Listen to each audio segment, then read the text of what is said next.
time that the people and their interests are represented instead of what appears to be some very special deals and special things happening for this particular developer. Fresno City Council member is upset. He says local developer Terrence Frazier has filed a $10 million claim against the city just days before accepting a grant for $700,000 from the city. CBS 47's chief investigator Eric Rosales has been following the story from the very beginning. Eric. Well, Ken, the 14-page internal audit was only a small snapshot of the financial dealings of Granite Park run by Terrence Frazier through his nonprofit, the Central Valley Community Sports Foundation. The audit states that it found many bookkeeping irregularities, financial statements that did not reflect expenses, and even questioned the nonprofit's financial practices. But the people who are audited ought to be really concerned about their records and why the audit's results were what they were. The fact that we haven't addressed it in 9 months, I think that's the fault of the city. Fresno City Councilman Gary Bredefeld called city staff, including City Attorney Douglas Sloan, incompetent.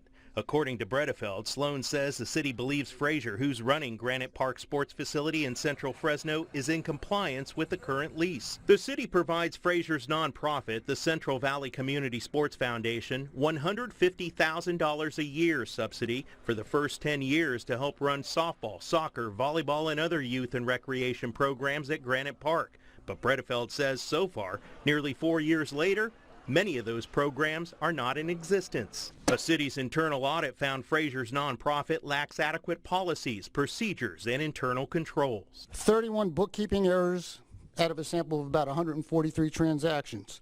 There were personal loans, missing documents, a lot of unaccounted money.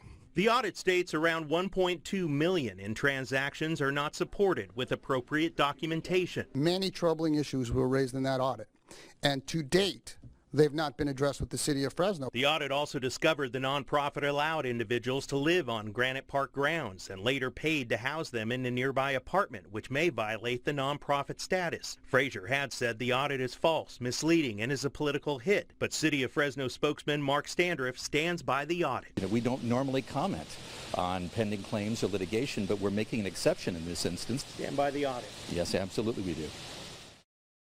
It is important to note that the audit stopped short of accusing Frazier and his nonprofit of committing any illegal acts. However, CBS 47 has confirmed both the district attorney and federal agents are currently investigating the financial dealings of the nonprofit and of Frazier. CBS 47 reached out to Frazier for a comment. He told me that he wants to hear what Bredefeld said first before he makes a statement. Eric Rosales, CBS 47 Eyewitness News.